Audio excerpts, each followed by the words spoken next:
Elma arayan bir insan armut ağacında elma bulabilir. Birkaç tane basit soru sorayım. Armut ağacında elma bulunmaz. Elma ağacında da armut bulunmaz. Her ilmin bulunacağı alan farklıdır. Mesela felsefe ilminde tarihi bulabilir misin? Çünkü bu elma ağacında armut aramaya benzer. Tefsir ilminde, Kur'an'ın tefsir ilminde Hazreti Hizgil'in hayatını bulabilir misin? Bulamazsın. Hazreti Hizgil peygamberlerden bir peygamber. Mantık ilminde ahlak bulabilir misin? Mantık ilminde ahlak ilminin konusu başka, mantık ilminin konusu başka. Bir tane basit sorular soruyorum ki konu iyice otursun yerine.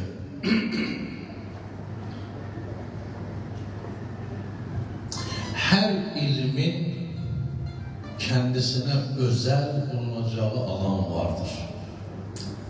Sen fizik ilmini kimya ilminde bulamazsın. Kimyayı matematikte bulamazsın. Her ilmin kendisine göre bir uzmanlık alanı var.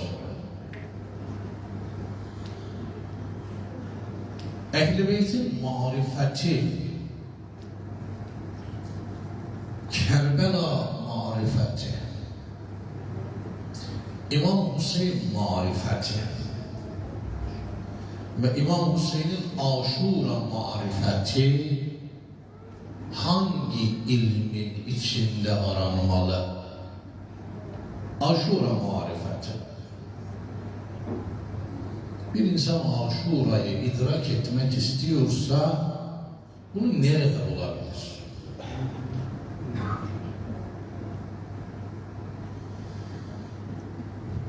İmam Hüseyin Aleyhisselam bilmiyor muydu? 30.000 askere karşı 72 kişiyle hiçbir şey yapamaz. Bilmiyor muydu? Biliyor. Kızları 6 aylık bebeleri niye götürsün? Savaşa giden savaşçı götürür.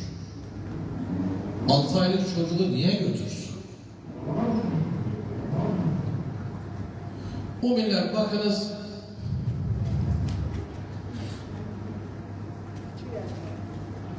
İmam Hüseyin'in kendisi istisnadır. İstisna bir yeri var. İmam Hüseyin'in Aşurası da istisnadır. İmam Hüseyin'in kendisi istisna, Aşurası istisna.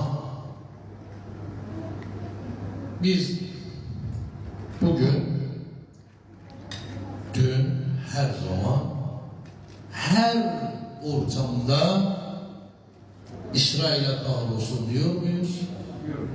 Diyor muyuz? Diyoruz. Peki bugünün Kerbelası Gazze'dir sözünü diyebilir miyiz? Diyemez. Söylersen sen Ehl-i Beyt'i anlamamışsın. İmam Hasan'ı anlamamışsın. Gazze'ye zulmedenlere Allah lanet etsin. Amin. Sadece Gazze'de mi zulüm var?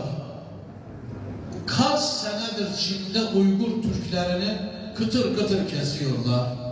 Orada da zulüm var. Bugünün Kerbelası Gazze'dir. Yok. Benim imamım İmam Hasan buyuruyor ki La yevmeke yevmike ya Hüseyin, hiçbir gün senin gününe benzemez Hüseyin. Sen eğer bu imamı anlamışsansa hiçbir Gazze Kerbela'ya benzemez.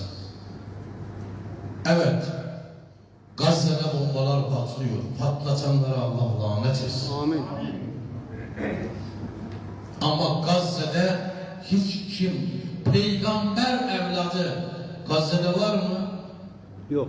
Senin benim gibi Müslüman, peygamber evlatlarının kesilmiş, başları bedenlerinden ayrılmış, üzerlerindeki elbiseler soyulmuş, sırt üstü çevrilmiş, bedenlerinde at sürülmüş. Gazze'de bunlar var mı?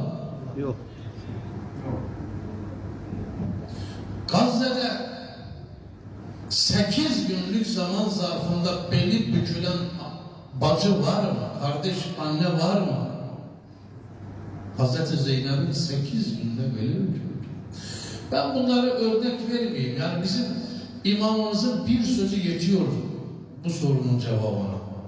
Evet, İsrail'e Allah lanet etsin sonuna kadar. Ama hiçbir gün İmam Hasan buyuruyor ki senin Aşura'na benzemez Hüseyin. Hiçbir gün. Geride kalan günler için söylemedi. Gelecek günler için de bu sözü söyledi. Hiçbir gün la yevmeke yevmike ya Hüseyin.